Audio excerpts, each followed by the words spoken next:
a highway. And when I moved up to where I am now along the South Branch, one of the compelling things that I had to do was wake up one day, put the canoe in the water, and paddle down to the Parkway Bridge. So right now I'm writing a column. It's running for about 15 years for the Branchburg News. It's called Along the South Branch. And it tells a lot of the stories, the animals, and inspiration that the river provides. You know, even if you're not going to participate or do anything with the river, just being in the presence of the river generates a lot of imagination and creativity. I try to let people know that there are these natural treasures that exist in the forms of a lot of species that people would never think still exist. One of the local planners said that, well, now that the cows are gone, in reference to a dairy farm that closed up down the road, that all bets are off and you can build to your heart's content. And so I try to, you know, raise awareness of people that there's life out there, you know, and if you take a look, you'll see it. Great. Okay. So we had an opportunity, and I do need to say a huge thanks to our wonderful LightHawk Conservation Flying Partners who provided the gift of this flight for us. And you can see here our captain, Steve Kent, in the image. I believe Steve is on the phone right now and following along with our presentation. So, okay, so this is the tour that we had through the Raritan Basin. You know, we really wanted to tell the story of how water flows out from the Headwaters areas to Raritan Bay and what the land use in the various parts of our watershed looks like, and how all the constituent pieces of our watershed fit together, and tell the story of a real full Raritan Basin experience. So we started our trip up in the Headwaters area, Bud Lake here. You can see an inset map of Bud Lake here. We also spent some time exploring the Headwaters in the North Branch, Mendham Commons Pond. So the South Branch and the North Branch converge at Branchburg and then form the lower main stem of the Raritan, which flows out to Perth Amboy. We also have the Stony Brook and Millstone rivers, which converge at Lake Carnegie. We have Stony Brook's headwaters in East Amwell Township and Millstone's headwaters in the Millstone Township, convergence at Lake Carnegie, flowing into the Raritan River at Manville. So we have some images of our headwaters experiences. We have then images predominantly of the Lower Raritan, but some of Lawrence Brook, Green Brook, Bound Brook, and other major tributaries as well. So let's move into our images. So here's, Alison, what I'd like to have us do is really have you do a lot of the talking about the images in the Headwaters area in particular, because this is the area that you grew up in, right? Yes, it is. Although I never got as far up when I was growing up as to Bud Lake. I never knew where the headwaters were or where the river went down into the Lower Raritan. This whole 15 years of exploring the whole basin has been fascinating to me. And I'm somewhat embarrassed to say that I don't know all these different parts of the Raritan from my childhood. But anyway, I did go up to Bud Lake by car, and then we flew over it as well. So it is the beginning, and I think one of the things that was fascinating in planning the routing of this trip was to realize how there are two main tributaries to the Raritan, as you pointed out, the North Branch and the South Branch. And as diverse as they seem, and when we show you the picture of the confluence, you'll see they're coming from opposite directions, but they start from just within like 5 miles of each other and parallel each other for quite a while. So just about 5 miles to the east of this photo is the actual swampy beginning of the North Branch. This is the beginning of the South Branch. Excellent. Okay, so Bud Lake, moving on downstream. Here's South Branch of the Raritan flowing through a rather idyllic small town area in Califon. This is just such a gorgeous photo. It is, and I did know Califon as a young girl. We drive over the mountains and go down there because the river was so lovely. It was always filled, no matter what time of year, with fly fishermen.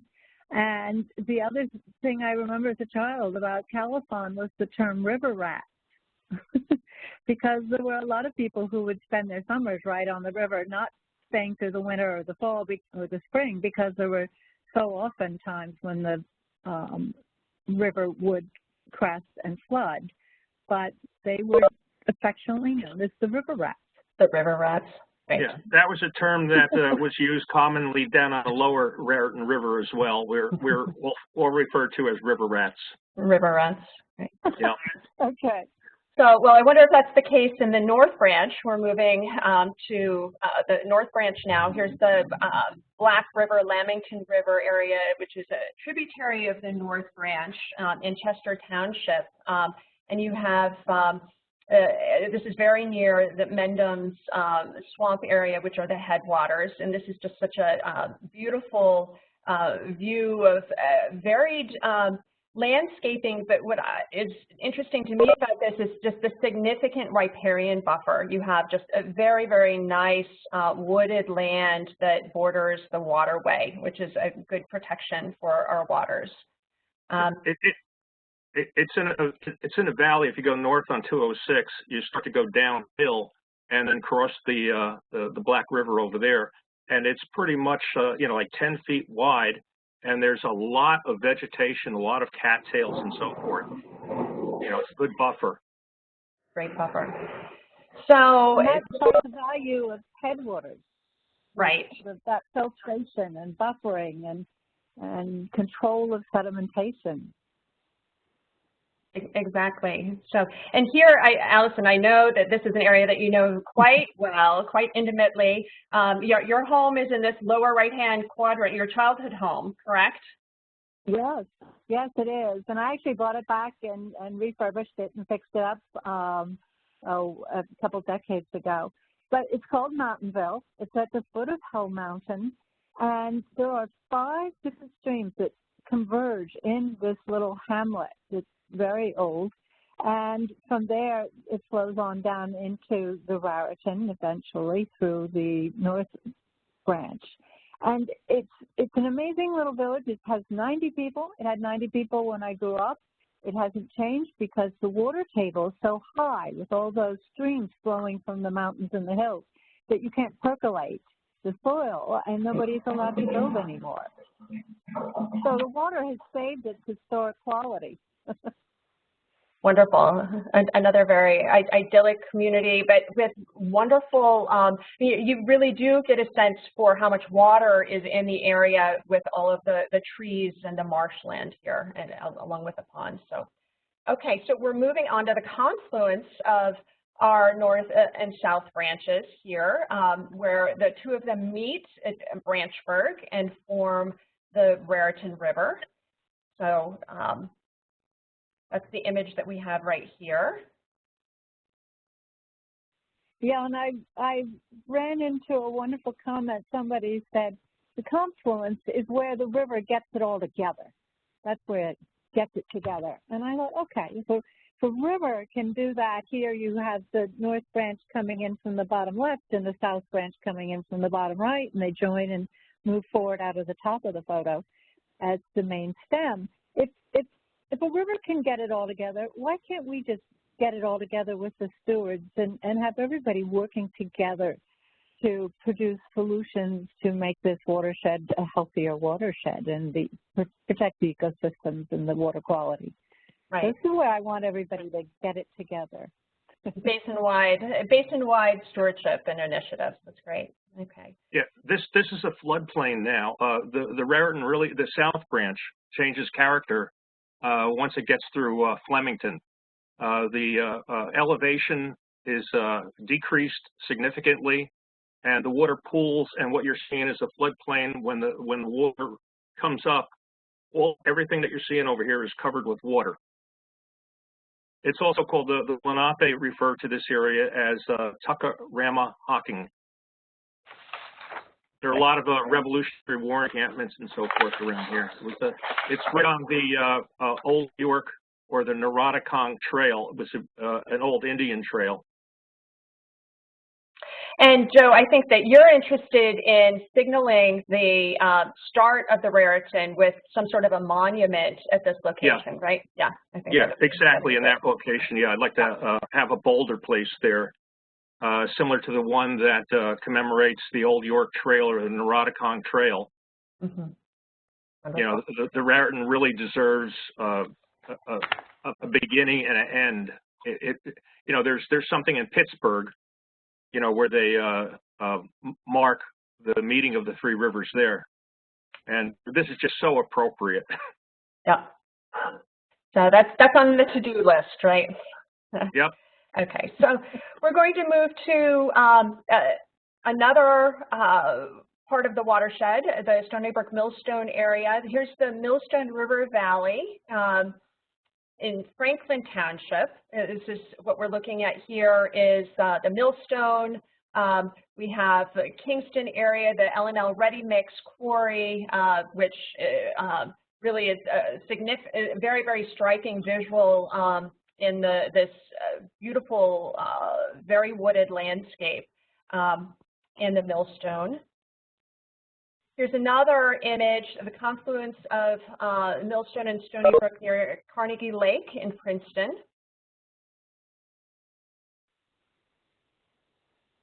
So here we have the Millstone approaching the Raritan River and merging into the Raritan near here in Manville. You know, this is where the Millstone feeds into the Raritan.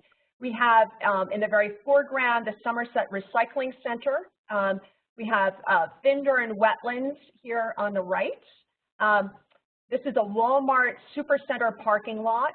And then we have, you can't see the water course exactly, but you can see indication of it with the tree line there of the Millstone River. And of course, we have the Raritan sort of weaving in here on the right-hand side. So, yeah, I was just going to jump in with that image and say, this is where you begin to see the difference between the Upper Raritan and the Lower Raritan.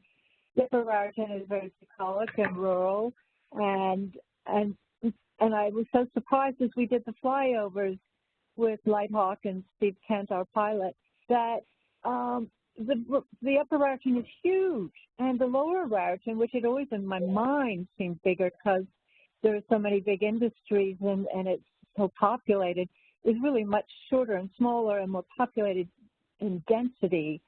I read somewhere that the density of the Lower Raritan is greater than that of Japan.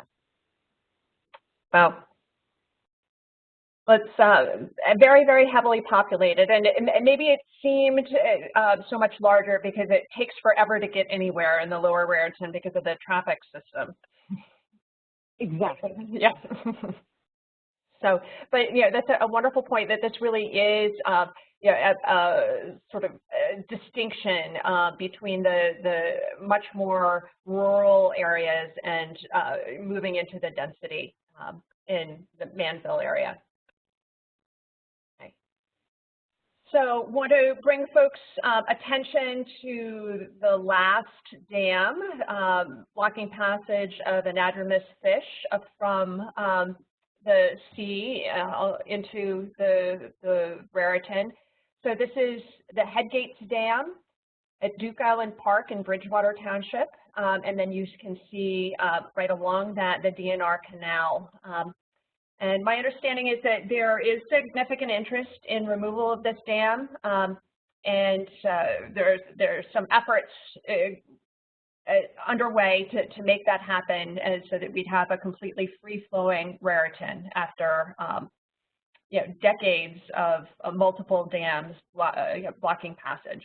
So, yeah, the Headgate Dam was created partially to to pull water into the Duke's Canal to run through the lakes and generate energy in the Duke farm. Right. And in this image, you can see all of the man-made lakes here as part of the Duke Farms property. So these were all fabricated. This entire landscape was architected by humans, engineered by humans, and to get that water in there took significant effort, and that dam played a role in conveyance of the waters. Each of the lakes is at the lakes are designed so the water comes into the highest elevation and goes down to the next lowest lake and so on until it goes back into the Raritan. Mm-hmm. So what we're looking at here, we have Duke Farms, this dense area of ponds or lakes and trees. Then we also have the Nevis Street Bridge here and the First Avenue Bridge. This canal here is sometimes called Duke's Canal. Is that correct, Joe? Yes, that's right. It's the Duke's Canal. The Duke's Canal. And then it's important to note that the open area that you're seeing, even part of the town over there of Raritan and Bradley Gardens, will get flooded. Mm-hmm. I mean, all that area will be covered with water, and those signs go up, and the bridges and the roads get closed down. Just to show you, you're looking at this river contained right now, but if you were to look at it after a very heavy rain or an exceptionally heavy rain, that entire area where all the fields are that you're looking at would be flooded. Right. Heather, I don't know whether you want to get into this now or later, but I think it's so interesting that this huge parcel of land, which I think is over 1,000 acres, has now been turned into an amazing endeavor to model good, sustainable environmental protection, and it's now become a great resource for anybody in the Raritan Basin to learn to become a better citizen steward and to help stewardship groups get together, and it's just facilitated a lot of coming together of Raritan Basin stewardship. Absolutely, yeah. Doris Duke's legacy in gifting the Duke Farms for the purposes of environmental education and stewardship has benefited the Lower Raritan Watershed Partnership tremendously. The former head of Duke Farms, Mike Catania, was very nurturing of our organization, and in fact, we host our board meetings at Duke Farms. And absolutely take advantage of their educational and training opportunities. They're doing wonderful work on restoration. They had significant pollutants from the orchards. So Duke originally was just fascinated with plants from around the world, and as he brought those in, those plants would often come with pests of one sort or another. And Duke Farms was actually the epicenter of the gypsy moth epidemic in the United States. And they blasted the heck out of the area with pesticides to get rid of the gypsy moths. And of course, that did a number on the lands in terms of pollutants. And they have been remediating that, as well as remediating munitions and other toxins, and we've all benefited from the work that they've done in terms of best practices. So let's continue to move down the lower main stem. So we have the confluence of the Green Brook at the Raritan River. So Green Brook is a pet waterway for the Lower Raritan Watershed Partnership. We do an awful lot of cleanups of the Green Brook. It has significant trash flows from this area into the main stem, and we've worked hard to identify where the flows are coming from and try and nip that in the bud at the source to try and decrease the amount of floatables that end up in our waterway from this area. If you look at a map of the Raritan River, you'll notice for the most part, the actual Raritan is a rather straight run. And once it gets to Bound Brook, it begins to loop. And it's at a lower elevation. And again, it's very prone to flooding. Right. Yeah. It's just starting that meander near Greenbrook too. Yeah. Okay. So moving to Bound Brook, I'm not sure if we have a good image of that turn there at Bound Brook, but we do have a nice photo here of the former Superfund site, the American cyanamid, in this image here at Bound Brook. Yeah, sometimes as a photographer, you love to have different colors, but in this case, I look at it and I think what all those different colors represent in the way station and the retaining ponds. The containment ponds, right? Yeah, so that's what we're looking at here. Different filtering out of the pollutants in those different ponds.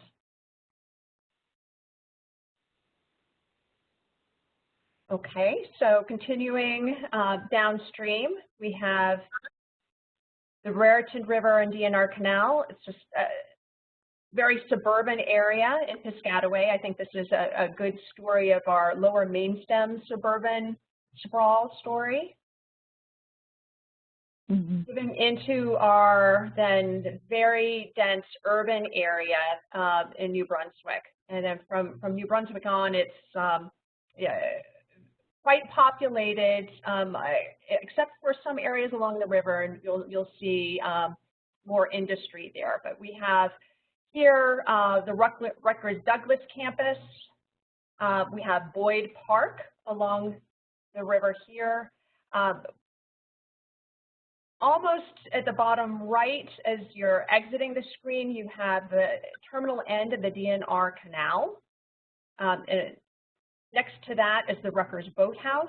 It's one of the LRWP's monitoring sites. Of course, you have Rutgers crew out, both men's and women's crew practicing on a regular basis, and they want to know about water quality. Are there pathogens issues? And so this is a monitoring site here.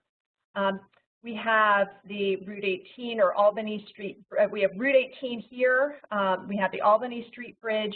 And then the Northeast Corridor Train Bridge, which is really, this is the busiest railroad in North America. And I think almost everyone on the call probably knows that it stretches from Boston to DC via New York. And the whole of the line is 457 miles long. It is just really sort of, New Brunswick's called the hub city because we are the hub between New York and Philly, and that train line plays a significant role in our moniker of the hub city, as does the river. Okay. The river becomes tidal here as well. That's right. So the river is tidal here. Actually, the river is tidal up even a little further to the Piscataway area. So just a note here about the Albany Street Bridge is that prior to European colonization, a Lenape path from central New Jersey going towards the Jersey Shore crossed the Raritan at about this location. It's pretty low flowing area. I've walked across the river at that site, and I can see why it was chosen as a path here. Oh, so I didn't know that.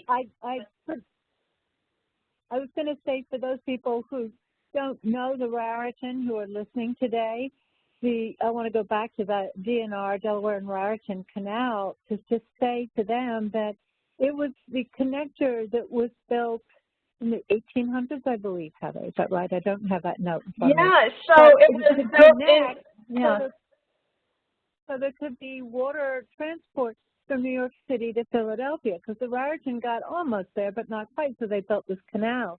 And there's a wonderful reference in an old book about how the canal was the barrel, and when connected with the Raritan, it became that barrel from which both ends could pump, and both ends were New York and Philadelphia. Right. Yep, exactly. And to your question about when it was built, 1830 to 1840, it was constructed. Okay. Yep. Yeah, there's also a film that's been created. I believe that the Somerset County, or Middlesex County, whatever, the park rangers headquarters at Rockingham and Millstone supposedly has a copy of this film with a lot of old footage that shows luxury yachts being pulled by mules along the canal from New Brunswick on over to its terminus on the Delaware River. A really interesting film, if you can find it. Yeah. Maybe we'll try and organize a quarantine viewing of it somehow. Yeah. So the canal actually not only it had yachts for recreation, but it also was used as a conduit for coal. It carried coal from the Pennsylvania coal fields out to the New York market. So, okay, so we have, let's see, move on further downstream. We have Weston's Mill in East Brunswick here. We're looking onto East Brunswick. And we have, is this, I'm trying to remember the name of the marina here. That's not Red's Marina, is it? No, I don't remember the name of the marina. Should remember. It's in Highland Park. Raritan Boat Club? Is that the Boat Club? Raritan Boat Club? Raritan Boat Club, okay. Okay, let's continue moving downstream. So here we have the confluence of the Lawrence Brook and the Raritan River. This is the New Jersey Turnpike. And what to say about the Turnpike? It's the north-south connector for the state, very, very busy roadway that really cuts right through the watershed here.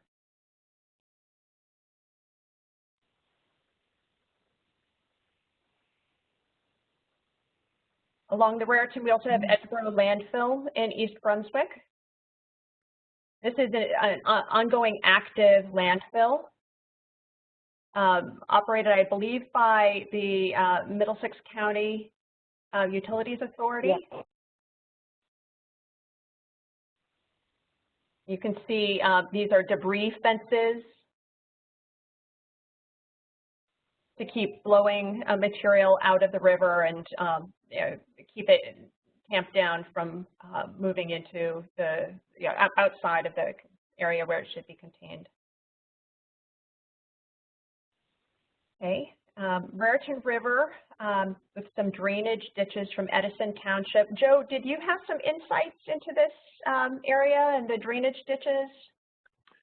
No, I was just curious as to whether the drainage ditches were for, to kind of drain the land for use for construction of buildings and so forth, or, as Alison suggested, like a quick flush into the river for, whatever you have that you don't want. Yeah. Right. Rivers have been abused historically around the world. Yeah, sort of considered to be the garbage can. Nobody knew that pollution would make a difference. So I just want to make a comment. A number of folks have been trying to jump on to annotate or to actually include notes on the images, which would be wonderful. However, what I found is that every time I have allowed someone to do that, it means that I cannot advance through the slides. So, with apologies for declining your requests to annotate, hopefully we'll be able to have conversations about these slides. That's the plan, is to have Q&A at the end. So. Yeah, just a little bit of insight while we're waiting over here. There was a book that was published 250 years from Somerset County in 1938. And in that book, they cite the then Rutgers University president, who talks about the river being dirty and we have to clean it up. And it references the Rutgers scientists. So I guess we're about 70 years now cleaning up the Raritan River. Okay, so I just got a message here from Chip Haldeman, who is captain of the Rutgers research vessel. He takes a lot of folks out. You know, many of you probably met him if you've gone out onto the river, and he says that it is the Raritan River Boat Club in Edison that we Yep. just saw. Okay. Yep. Okay. So, and can you all tell me, do you now see a black box in the lower right-hand screen, or do you see the full slide? So, yeah, I see a blank box in the lower right-hand screen, overlaying the slide. Yeah.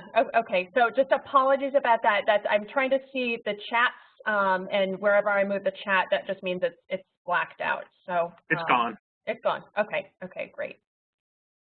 Okay. So let's move further downstream. Okay. This is absolutely your neck of the woods, Joe. Yep. Tell us about Sayreville. Well, at 12 o'clock in the middle of the river is Crab Island. Right there, yeah. And to the right of that is the old Raritan Arsenal.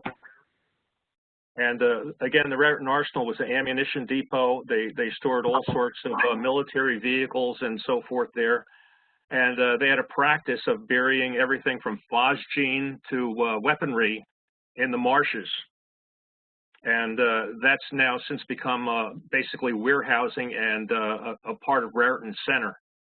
A little bit further down, where you see that the black, you know, the black humps there in the middle of the screen to the right. Yeah, that's it.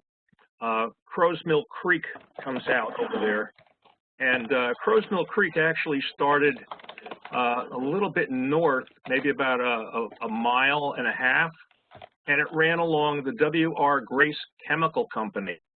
And way back when in the 60s, that stream was filled with it had an acrid odor to it. It looked yellowish and ran right down to the Raritan River. And where that asphalt company is now, it used to be a boatyard. The boatyard was filled with like a lot of really old boats with the round transoms from the 30s and the 20s, and they also did some shipbuilding. And when that went away, the asphalt company took it over, and I guess that was in the 70s. There were ceramics, carborundum, all these industrial plants along here, and to the right, and I guess it would be to the east, is primarily clay banks, and it was a huge industry in the area where the clay would be harvested for hollow tile, and the area is filled with springs.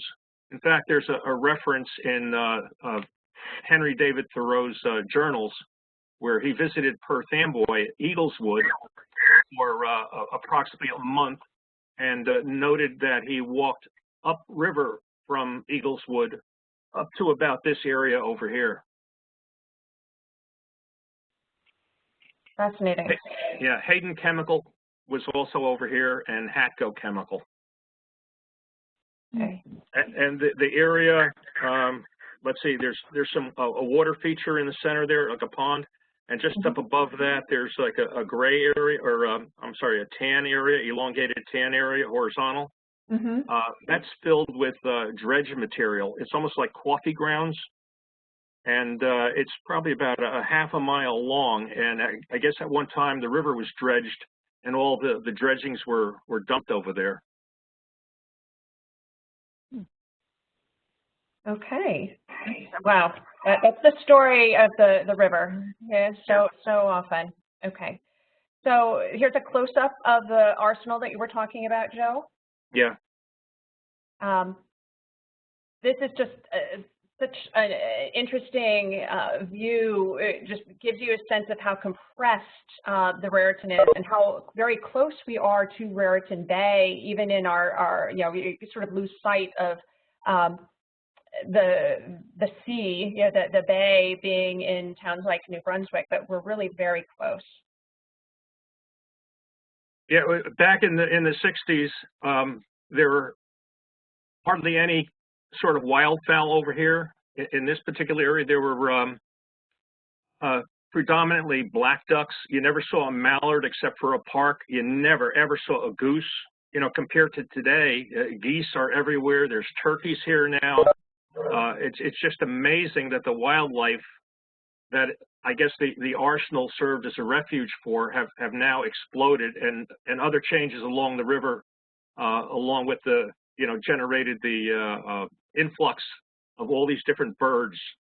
It's right on the Atlantic Flyway. It's a fantastic place for wildlife. Eagles, right? So there are lots of eagles. Yes. About every 10 miles on the river, there's a nest. Yep. Okay. So here we are looking towards Sayreville.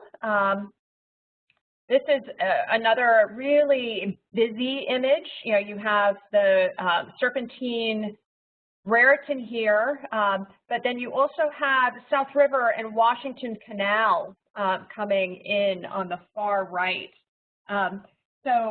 We'll look at the South River a little more detail in a minute, but the Washington Canal, it was built in 1823 to shorten the trip from the South River, which was originally known as the Washington River, to the Raritan. So that canal was created to allow for faster transport of timber and produce, sand and bricks in particular, into New York City. During Sandy, though, the canal increased in height by, it swelled by 14 feet. And it's an area that is of huge concern regarding risk to future flooding. So we have here, we'll see a close-up of the JCP&L coal-fired power plant, or former plant here in just a minute. We have the Buchanan boat ramp in this area, and that's another site of LRWP water quality monitoring. Heather, going back to the Washington Canal, and you're saying the risk of flooding there. Yeah. Further upstream, where we've already flown over, so to speak, there was also in the Manville area, there were buyouts of land and homes where there was periodic flooding, and that was under the Blue Acres Plan, right? And would this be, and can you explain what the Blue Acres Plan in New Jersey is about? Sure, yeah, and South River and Sayreville, Manville have all taken advantage of buyouts by the state of homes and businesses that are perpetually at risk of flood inundation, either from stormwater flows, which is more the case for Manville, overland flows, or sea level rise and tidal inundation, which is more the case in Sayreville and South River. And what happens is that Blue Acres Buyouts is a program run by NJDEP where homeowners that have suffered repeat flood damage have an option of having their home purchased by the state for basically keeping it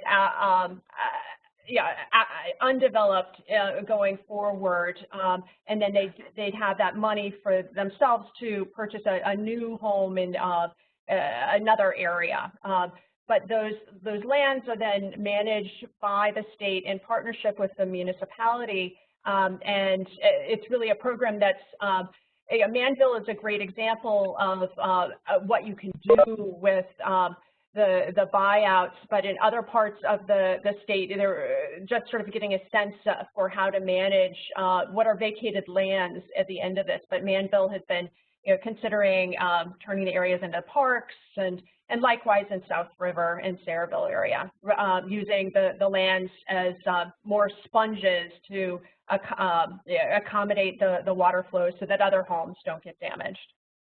Yeah, what you have here is a huge, expansive buffer that you don't have in Manville. Exactly, right, yeah. Yet you still have a number of homes at serious risk of flood damage. So a number of residents. Okay.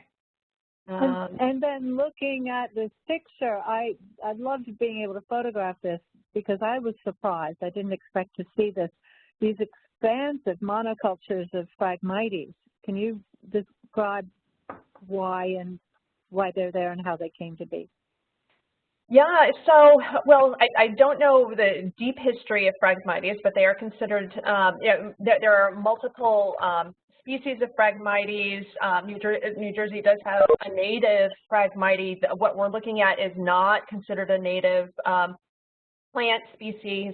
It was brought over from Europe and has really kind of strangled out the native plants that had done a better job of flood attenuation historically.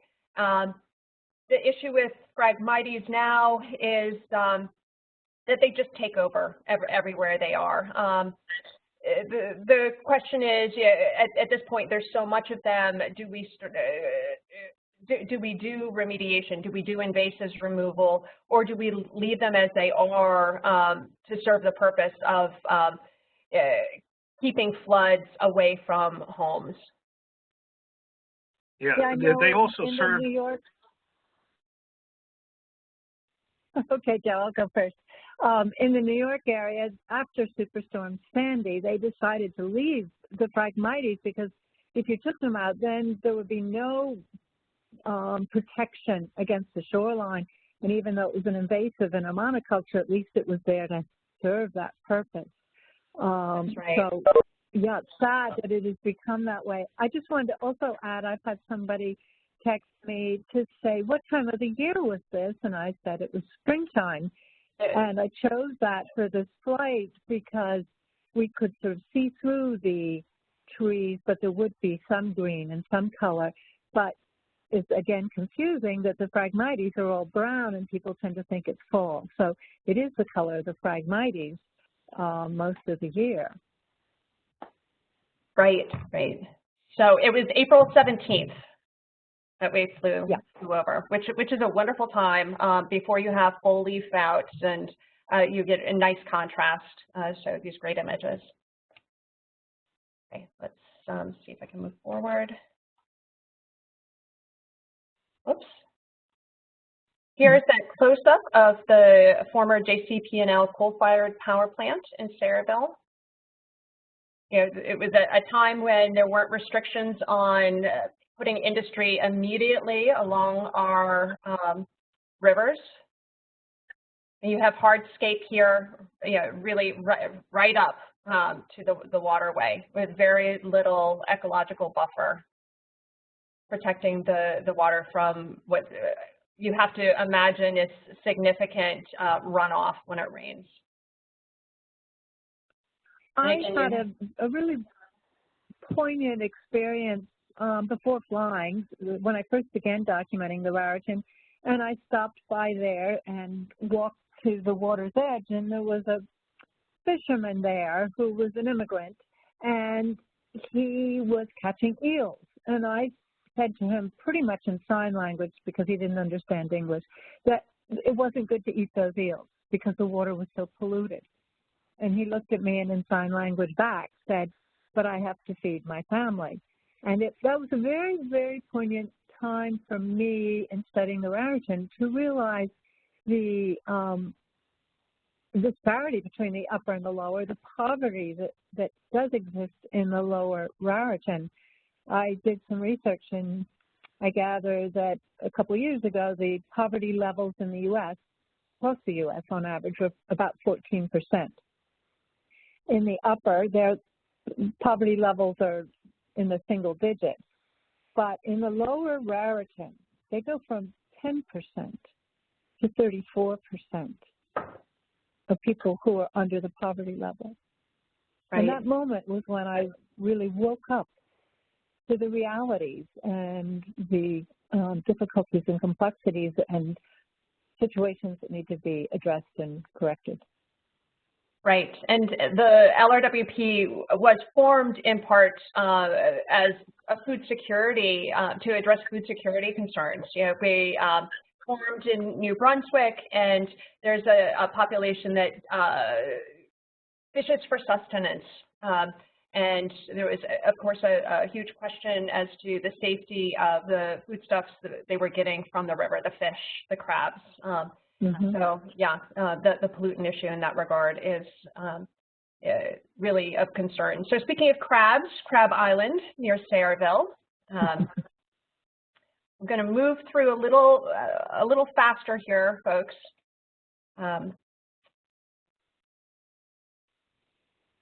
Another Sayreville image. This is the former National Lead Superfund site.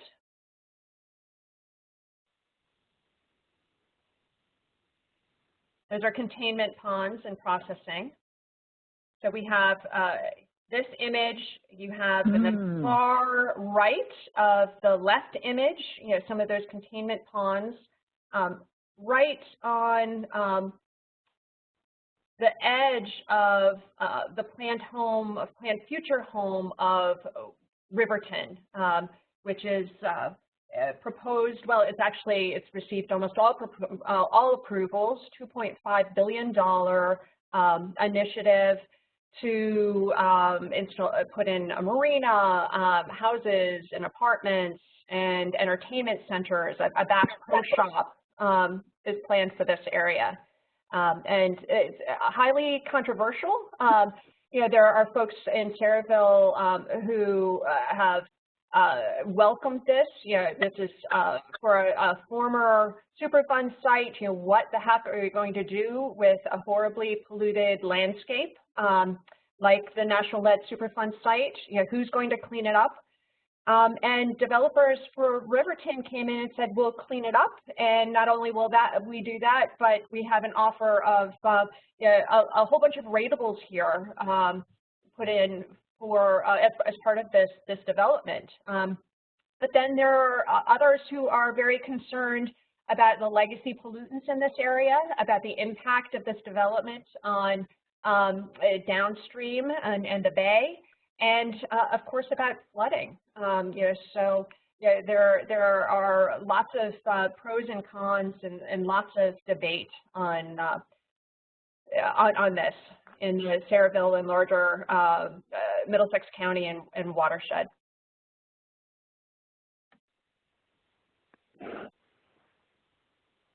Okay, so here is asphalt manufacturer near Crow's Mill Creek. And I think that this is the Trap Rock Industries asphalt manufacturer. And I think that early on we saw the photo of a quarry, Trap Rock Quarry there in Kingston and Franklin Township. And I think this is where much of that material is then processed into asphalt. And that's the site of Jennings Boatyard, right next to the creek, just above the creek where the black is. Okay.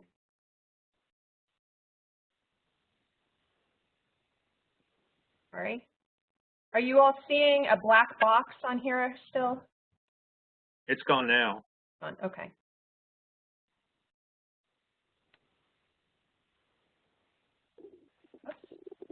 Okay, here is the view from the river. And you took this on a boat trip with Raritan Riverkeeper Bill Schultz, right? Alison, you took this photo? Yes, I did. And I was absolutely stunned at the lack of containment of all those materials that could just be blown right into the river. Right. Or if there's flooding or whatever. I mean, that was a stunning disregard for regulations for containment. And from the aerial picture we took last spring, but like all the other aerials we've been seeing, there still isn't much in the way of what looks to be effective containment. Right.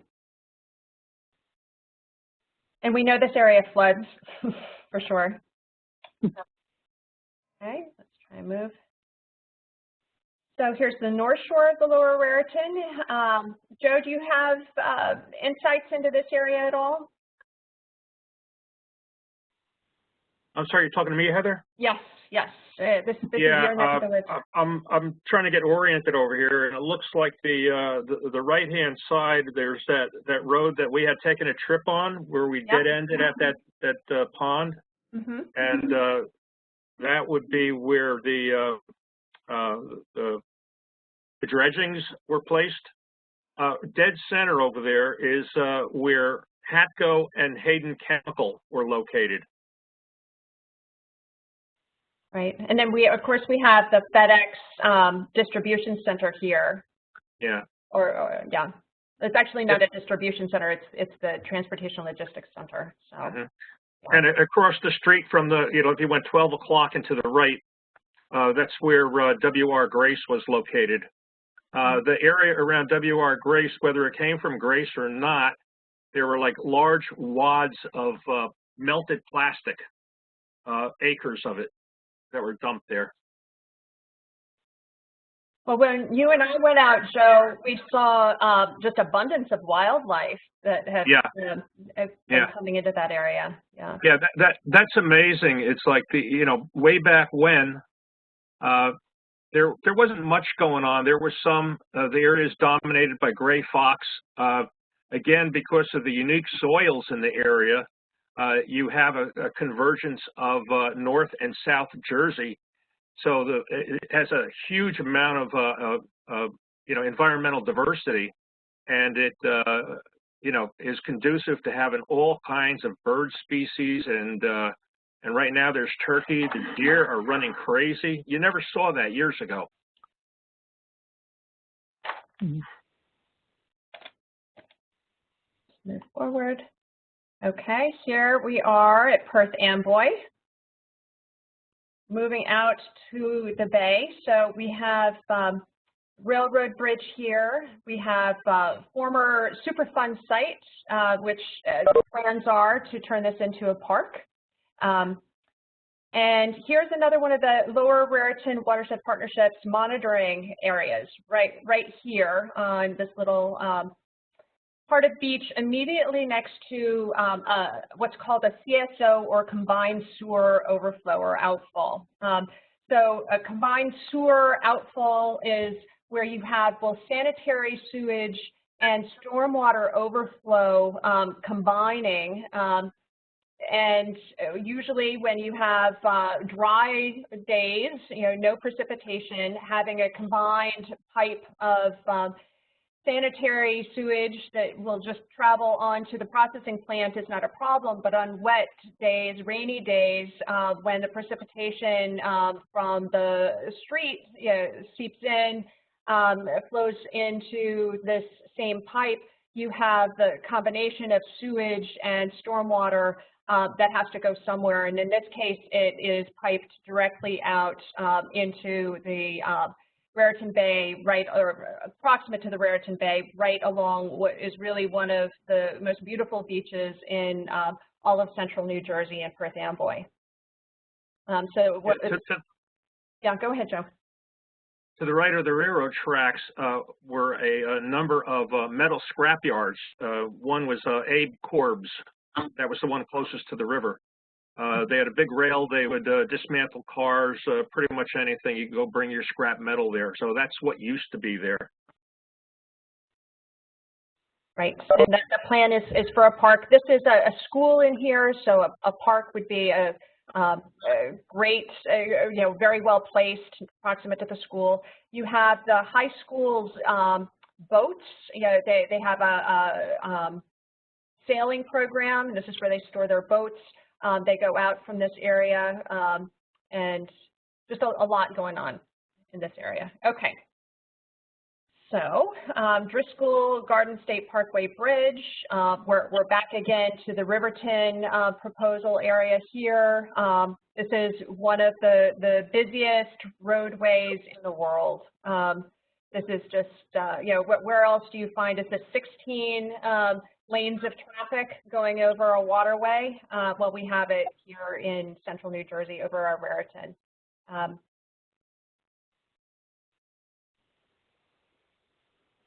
So we're moving out into the bay now.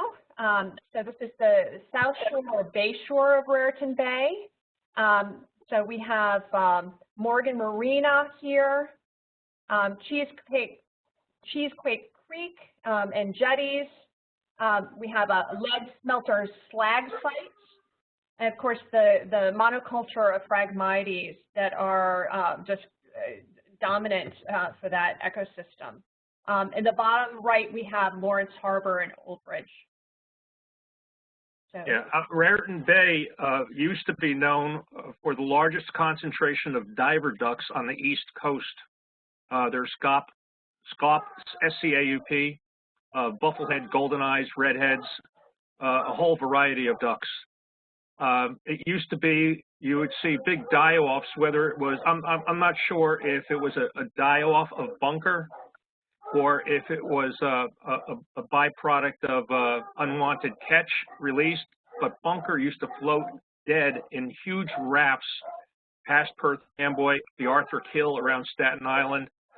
Today, the bay is filled with bunker, and everything is after the bunker. Huge striped bass are being caught off of Seabourn and Perth Amboy. There are photographs of whales and dolphins and so forth visiting Raritan Bay now. Right. So yeah, it's touted to be one of the most ecologically diverse and biologically important ecosystems on the eastern seaboard now. And ironically, as well as being one of the most economically vital and active ports in the world. It's amazing that it's been able to contain that balance.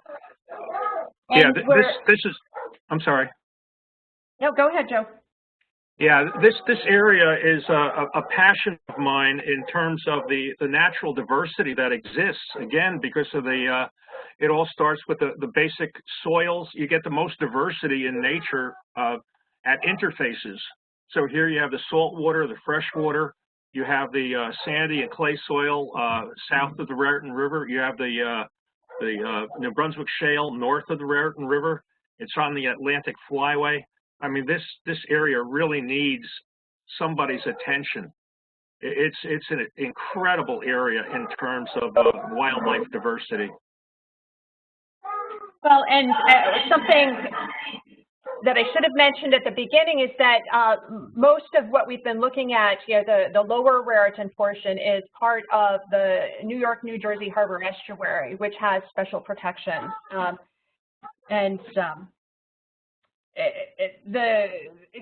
Additional funding to do ecological restoration in our area because of the recognition of the special species that live here.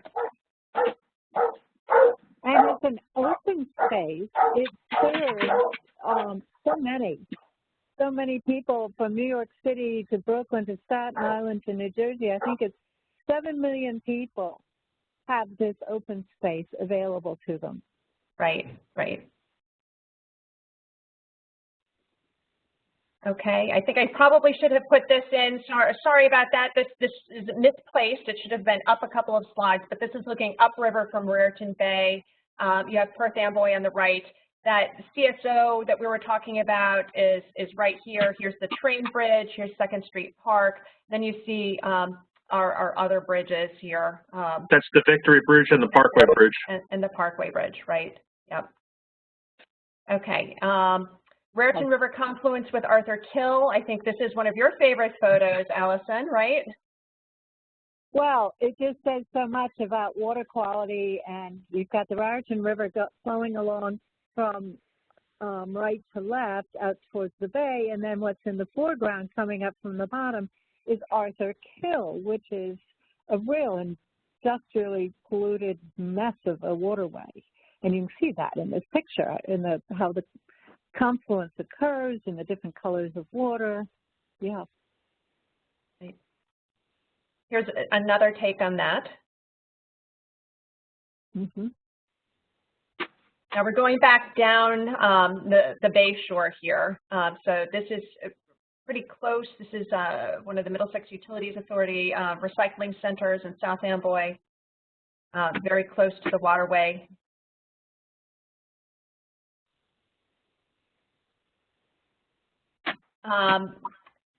Old Bridge Barclay Brook Village construction. I don't know much about this, but it's just such a striking image that there's development so close to the brook. I don't know if you have anything to say about this, Alison?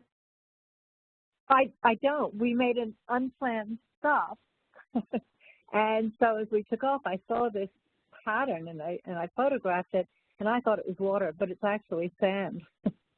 Yeah, I mean, it's worth noting the difference. Like, we were going down the Raritan River, and we weren't seeing sandy soil until now. So we have a really porous soil from the Raritan River on down south. Right, right.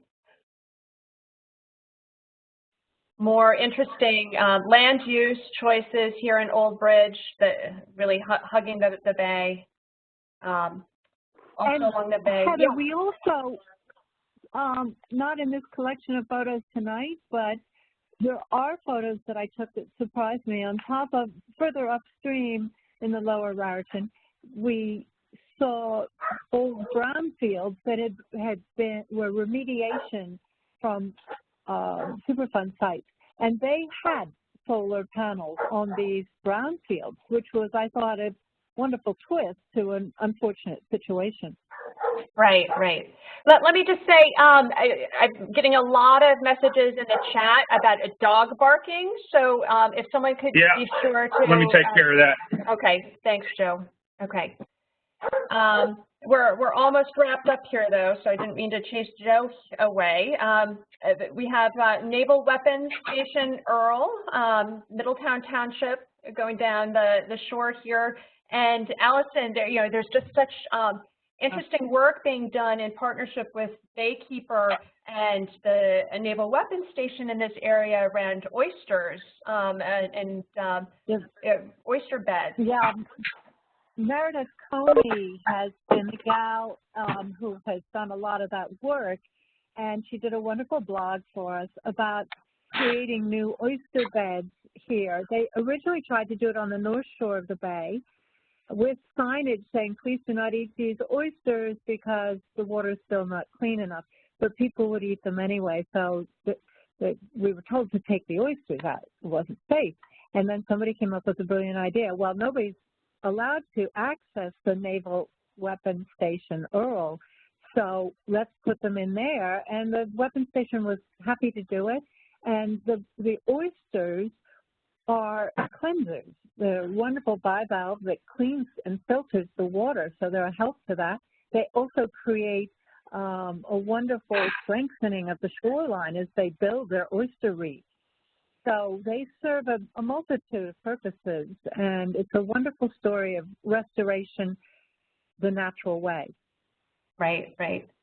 So we just received a question. Actually, we're moving into the questions, but maybe we can take questions as we talk about this, or as we leave this beautiful image up, sort of the end of the flows from the Raritan Bay out by Sandy Hook, and we can start in the chat feature taking questions. But we did just have a question come up about how urbanization and development change a watershed, and how urbanization and development impact pollutants in the watershed. And I think that the story of the oysters and the work the oysters are doing is sort of the bookend there. It's sort of a nice treatment to the impact of urbanization and development that are just putting so much pollutants into our waterways that we do need them to be cleaned up through creative approaches like that.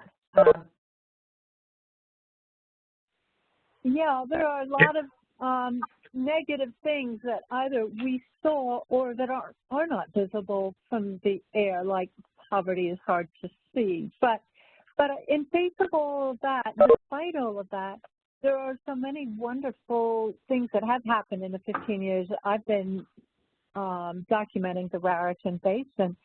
I've seen bio-blitzes, and I've seen a cleaner bay, and I've seen the effects of the Highlands Act on preserving open space in the upper Raritan. I've seen, Heather, your group be born and evolve and become so strong. And there have been so many things that have happened. Rutgers has stepped forward and hosted the Sustainable Raritan River Initiative every year. And Duke Farms has evolved as a wonderful resource. I think there's so much good that has happened. A lot to be done, but so much good has come forth. Yeah, and to go back to the question about how urbanization and development change a watershed, it's, any time you are regrading land, or any time you're changing hydrologic flows, or anytime you chop down a tree, you are affecting the way our ecosystem, our watershed ecosystem works. So I had another question early on in the chat box. It popped up. What defines a watershed? And a watershed, we should have started out with this. A watershed is an area in which any drop of precipitation that falls, any snow that falls, any rain that falls in an area drains to the same place. And in our case, of course, all of that rain or snow that falls in the headwaters areas that we've toured through in Stony Brook, Millstone, North and South Branch, Greenbrook, Watchung Mountains, all flows down to the lower main stem of the Raritan and out to Raritan Bay. And when you have changes to the landscape in those areas, it's going to change how the water is flowing. Yeah, I've had people say to me, what's the difference between a watershed and a river basin? And there's none. It's like a big bowl. All the water drains down to the same point, as you said. And so I'm very, very pro watershed management. I would like to even see it done politically, because I think upstream, downstream issues are so connected. And I think that we need to see more than our own little sub-watershed, because within a watershed you can have a smaller watershed. But we have to think not only just of our upper watershed, our lower watershed, but work together. Because that's where it's all going to happen. And if you have development issues in one place, well, maybe you can compensate somewhere else or whatever. Good point. So we absolutely are happy to take questions. If folks would like to engage in a Q&A with us, but that's really the end of our presentation. We do want to say a huge thanks again to LightHawk.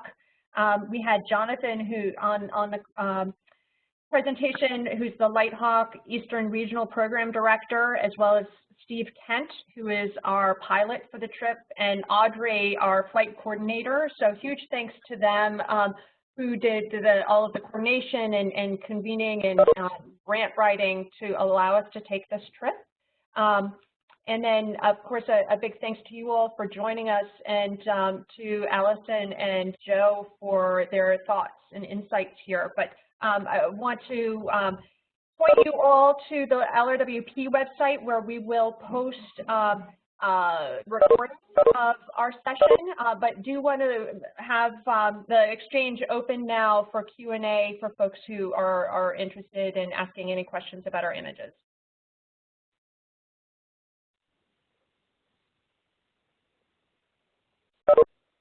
So to the question, yes, again, the recording will be posted on the Lower Raritan Watershed Partnership website.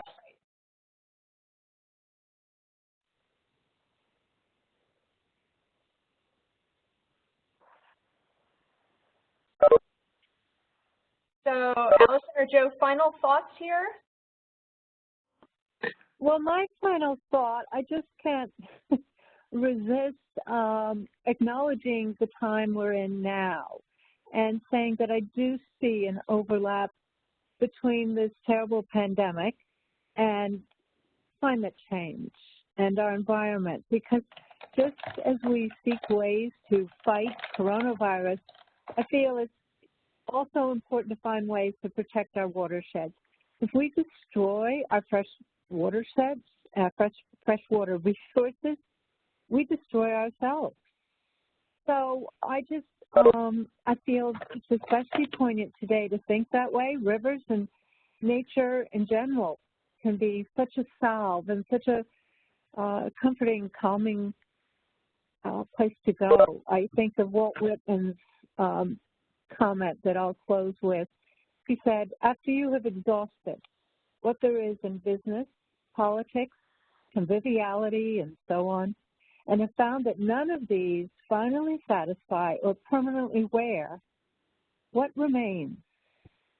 Nature remains. So true. That's such Heather, a lovely. I thank you for organizing this and putting all this together and being the techie that none of us really want to be. And I wish everybody health and safety and success.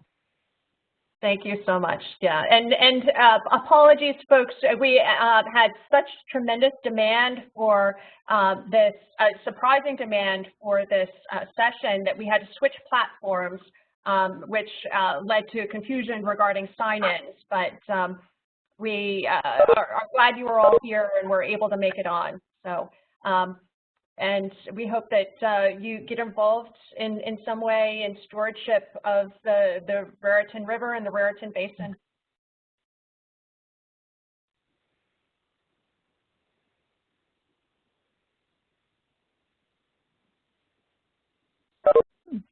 I'm not seeing any other comments here or questions.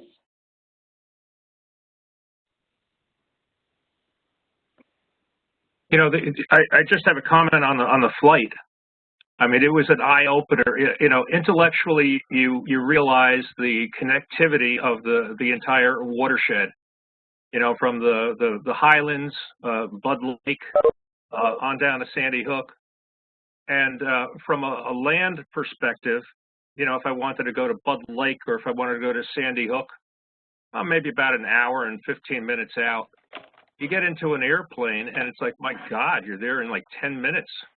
And you realize the connectivity that you just don't get from a land-based perspective.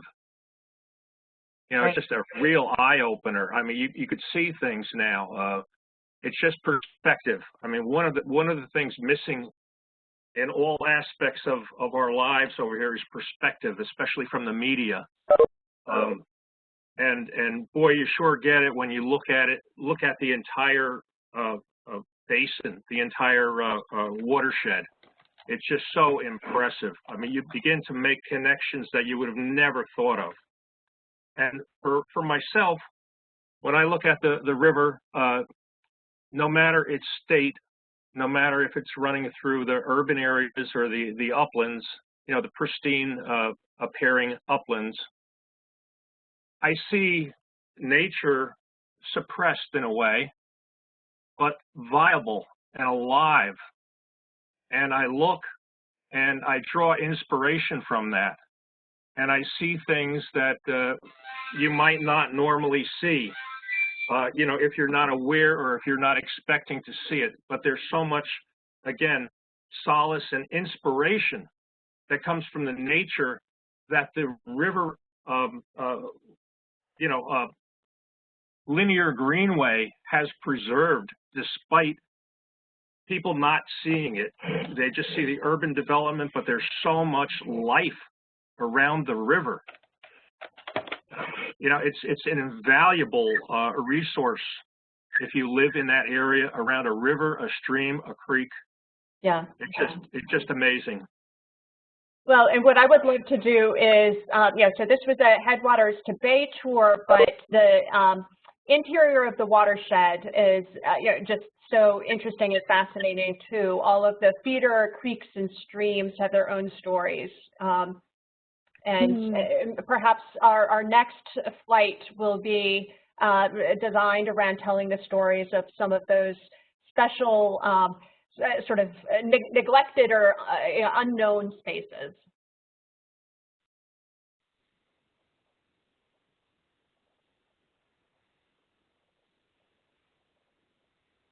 Well, there are many stories to tell in any watershed, and that's something I've found. The stories are amazing, and the stories that all the people who live there have to share. So, yeah. Here's to our watershed. Here's to our watershed. So.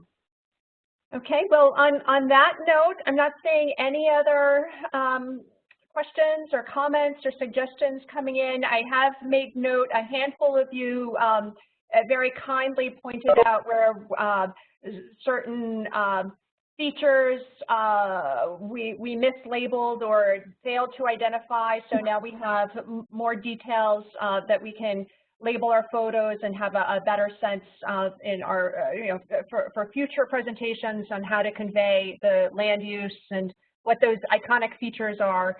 So thanks to all of you who shared that information.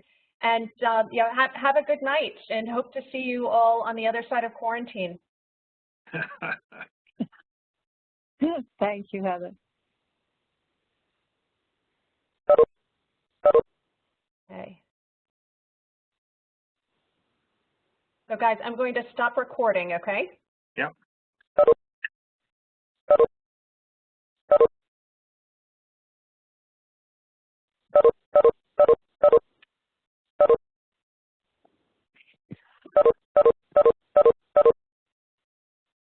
So Alison and Joe, that was just wonderful. Thank you both so much.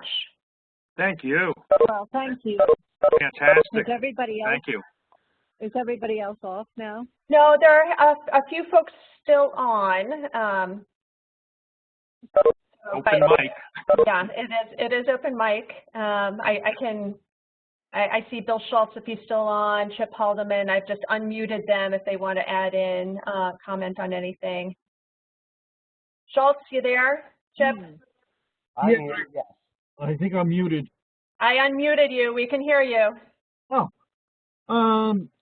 Yeah, if you'd like, if you can share that PowerPoint, I can make a few suggestions on some corrections at some things that were mislabeled, or a couple things that you might find interesting that you did not mention.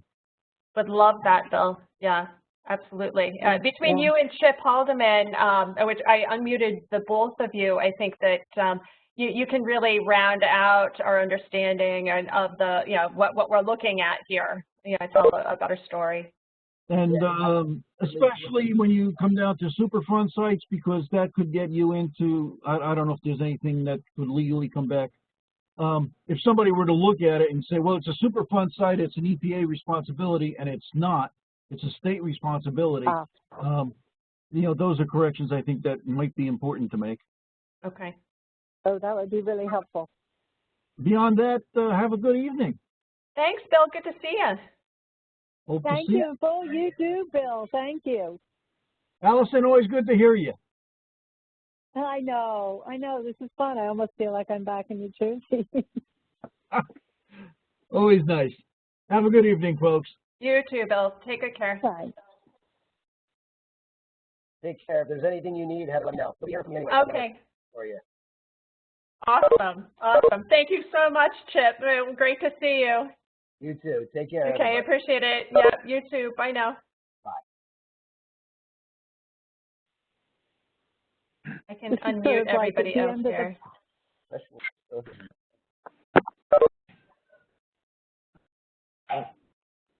Yeah, there are just a couple of folks left on. Thanks, Heather. Yeah, thank you. Thanks for joining us. You're welcome. I tried to start the video, but it didn't do it. Oh, yeah, I had so many technical glitches. I can't even tell you. It's been all a learning experience. So, and every learning experience is a good experience, right? Yep. Even if you're pulling your hair out when you're in the middle of it. All right. Have a nice night. Well,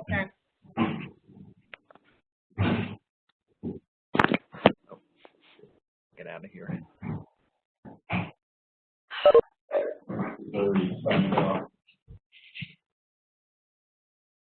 Okay, guys. So, yeah, thank It you. feels like standing at the front door and waving goodbye to all your guests as they leave a big party. I know, and it's just so all these names that of people that I just love so much who've been volunteers or monitors or just super supportive in one way or another, and it's sad to just see their names. I mean, it's wonderful to see their names, but not to see them in person. It's so tough.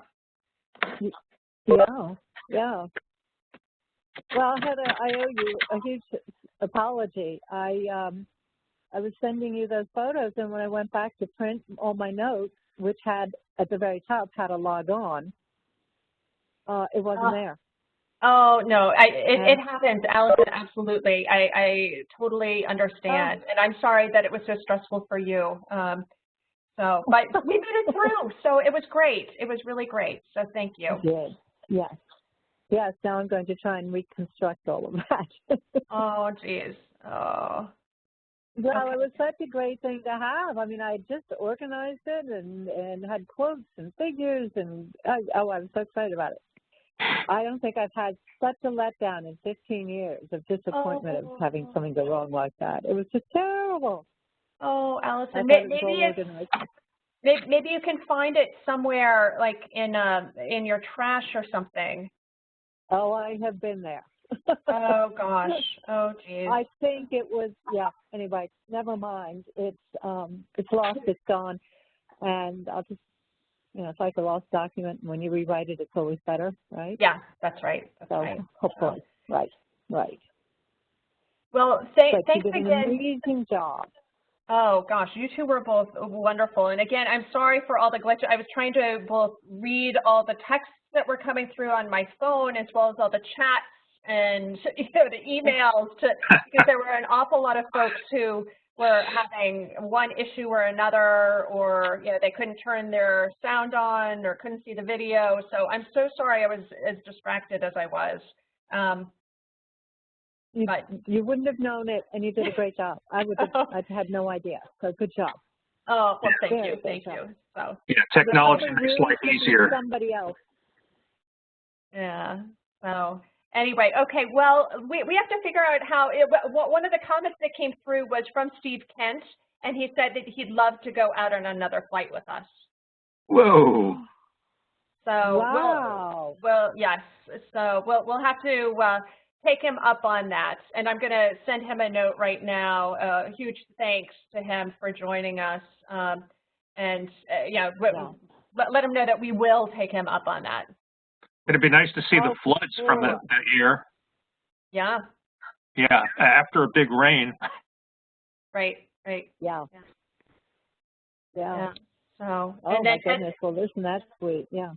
And as I said, Alison, so Jonathan, who's the LightHawk Eastern Region Program Director, was also on. Yes. And Audrey, who I know you worked with, the flight coordinator, I think he mentioned her. I didn't see her name, but he said that she was on. So I don't know if she was under a different name. Okay. Well, I know we reached out to her specifically. Sarah did. So whether she was on or not, I don't know. But if you have the final list, I would love to see the final copy of that list. Yep. I will. So what I might do is just I might send thank yous to the people who did. Yeah, yep. And I need to figure this interface out. I'm going to save all the comments. I need to figure out how to do that. And then I want to see who actually did show up. And I need to figure out how to do that. So that's, why I'm staying on here to try and figure that out, because I don't want to lose that valuable input from folks. Well, would you entertain sending a questionnaire to everybody? Oh, that's a good suggestion. Yeah. Good idea. Yep. Like I was just going to say, obviously, I would like the corrections people sent so I can get my captions right. Yeah, right. And I think that Bill Schultz comments, although I think in every case we said it was a former Superfund site, so that sort of, he was concerned that we were implicating the state or the feds, the EPA, but I think in every case we said it was former where it was appropriate. So, but I think that that's good to be mindful of. Yeah. Yeah, I think that makes sense. Yeah. Yeah. So I Fabulous job. Figure out. Okay. So, well, again, I'm sorry that we couldn't see you, Alison. and that you had to call in. It just seems so unwieldy to have both a computer and a phone running, but I know. sorry about that. So sorry. The directions were on top of my 8 pages of notes. So, and then I tried to go through earlier emails and find out the email that you sent to this rather than our training sessions, and I just couldn't find that, and the time was going tick, tick, tick. Oh, gosh. Oh. Gosh. Well, it worked out fine. We started pretty much on time, so it was all good. It was all good. Yeah. I love the different perspectives. How long did it last? So we wrapped up. We had planned to run until 7, and we wrapped up just a bit shy of that. So we're an hour and a half. Yeah. Really great. Did it take longer going through the slides than you anticipated? It did. I think we got off to a little bit of a slow start. And then there were some slides that I had planned to talk about, but I was either texting someone or responding to a chat about a technical issue, so I missed the opportunity to comment. So there were some things where I thought that I'd be providing more info, and then just the slides were kind of glossed over. But I think that I was going to say, it makes me think there really should be somebody sitting next to you to do that part of the work. Yeah, well, unfortunately, it's really kind of just me, Alison. So, we don't have any interns. I'm just saying it's in the best of all possible worlds. And I'm just saying it's too bad that somebody else can't be handling that aspect of it so that you could talk. Right. Well, it's hopefully we'll be able to get an intern, or our next flight will make that happen. Oh. Did you say our next flight or our next flight? Our next flight. Our next flight. Yeah. So which we need to be planning. We will do that. So okay. That will be fabulous. Well, thank you both so much again. Yeah, really wonderful. Really appreciate it. Have a wonderful night, and please, if you have ideas for a questionnaire to send out to the participants. One question I'd like to ask is, what did we not share images of that folks would like to see images of? That's a great question. Yeah, but if you have other questions, that I can send out in a blast to everyone, let me know, and I'll do that hopefully next week probably. I don't think I'll get to it this week, but next week. Yeah. I think one of the things that I hadn't anticipated was my sudden realization of the disparity in the audience, that I know some of the people who came from my list have never been to New Jersey. Yeah. And don't know the Raritan, and as somebody said, what is a watershed? I mean, and yet we also had all of your friends who are deep up to their elbows in all these issues and know all of that obvious stuff. So how do you strike that balance? Right, yeah. And then there were folks who were asking about what is a watershed? Yeah, so that's what I'm saying. There was obviously a huge disparity, and I don't know how we deal with that, but for next time, I think we have to sort of find a way to work in those basics. Right. Just sort of quietly without treating everybody like they're in kindergarten. Yeah, absolutely. And that was really my job. I should have done that. I intended to do it, and just sort of got buffaloed by the technical issues. So, yeah. it is what it is. It is what it is. Okay, guys. Well, have a wonderful night. Right, thank you so much. Okay. Have a good one. Yeah. Bye now. Bye. Bye.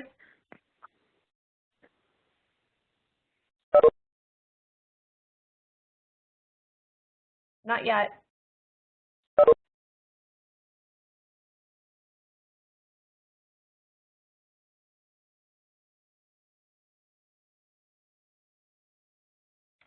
Yeah, I am now.